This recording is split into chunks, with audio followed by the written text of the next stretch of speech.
And welcome to another edition of the Sports Writers on the Web. I'm Herald-Whig Sports Editor Don O'Brien, alongside both Matt Schuckman and Blake Toppmeyer. We have the whole crew here, back in our old setting.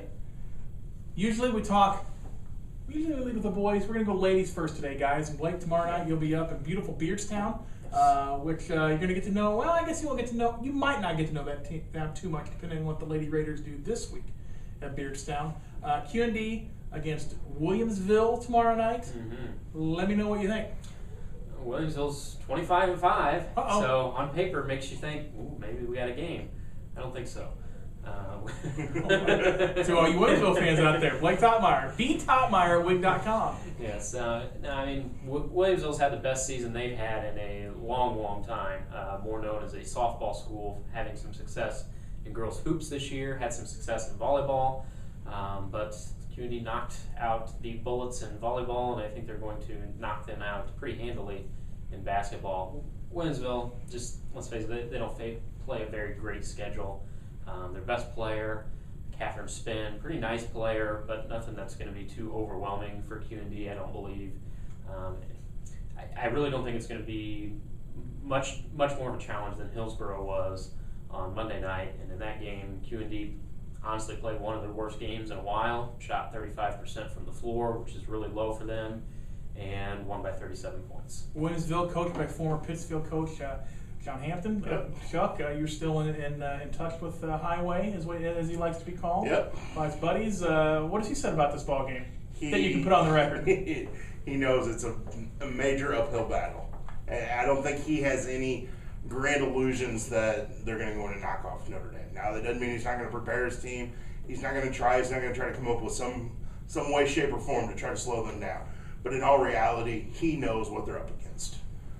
He's been around the block, boys' side, girls' side, from the coaching ranks. He's seen where teams are just decidedly better, and this is one of those cases.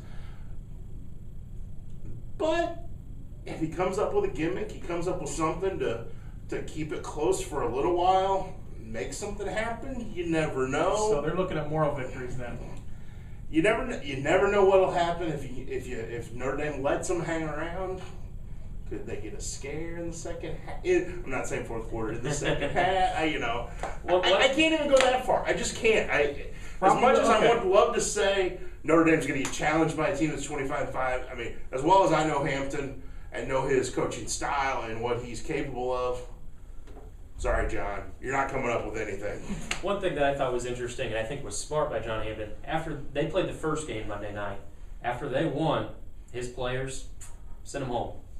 No need to watch. He sent his players home. He stuck around. He stuck around, I believe, but I'm pretty sure his plan was to stick around, and his players sent him home. No need to let him watch QND, get psyched out before the game even starts. Just you watch them, tell them, they're beatable, and don't let them see for themselves. Between now and the time we'll sit down for the show next week, Notre Dame will have played Thursday night, and if they win, they'll play Monday night.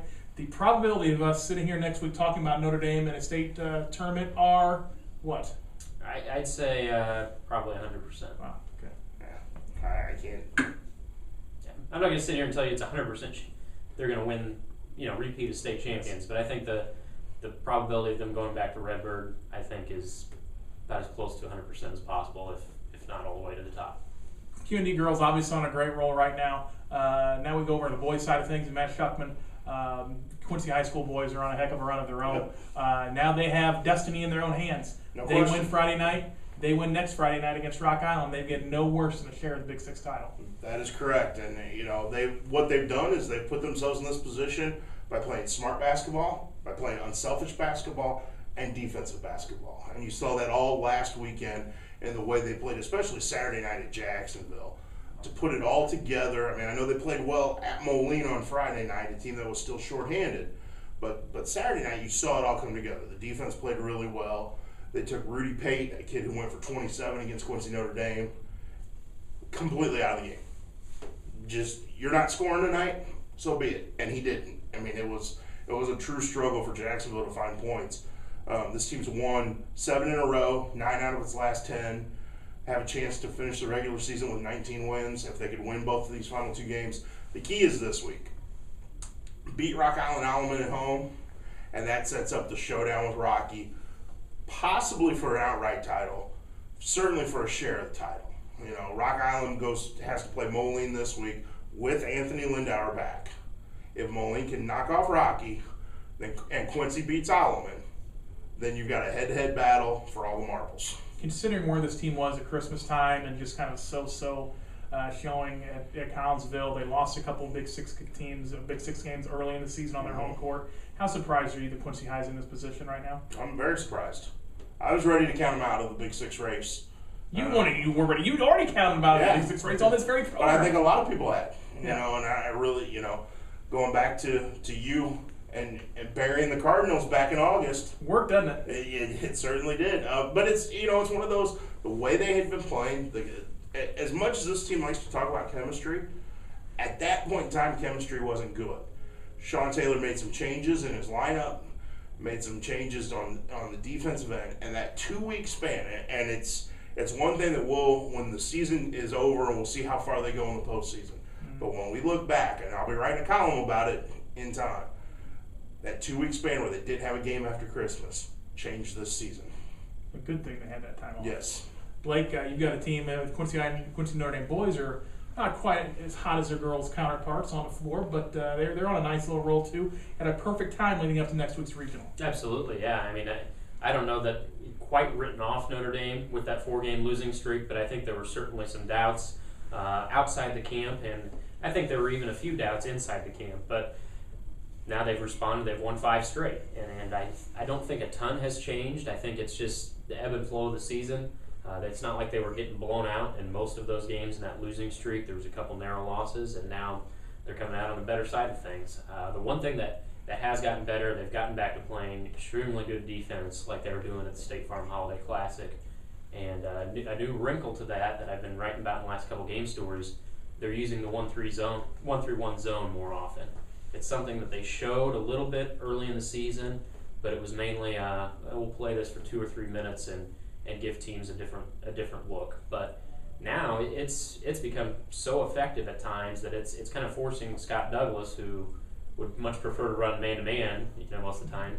He's saying, look, the zone at times is our best defense. That's what we're going to use, and it allows the Raiders to use their length to their advantage. They put Alex Fish on the top of that 1-3-1.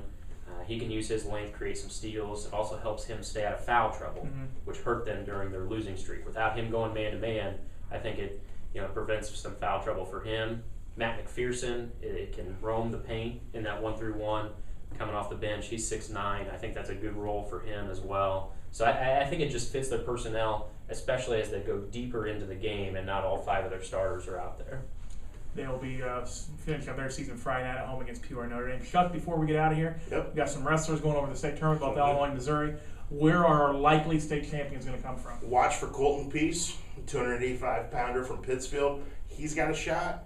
Jack Lucy from West Hancock at 113. He's got a legitimate shot.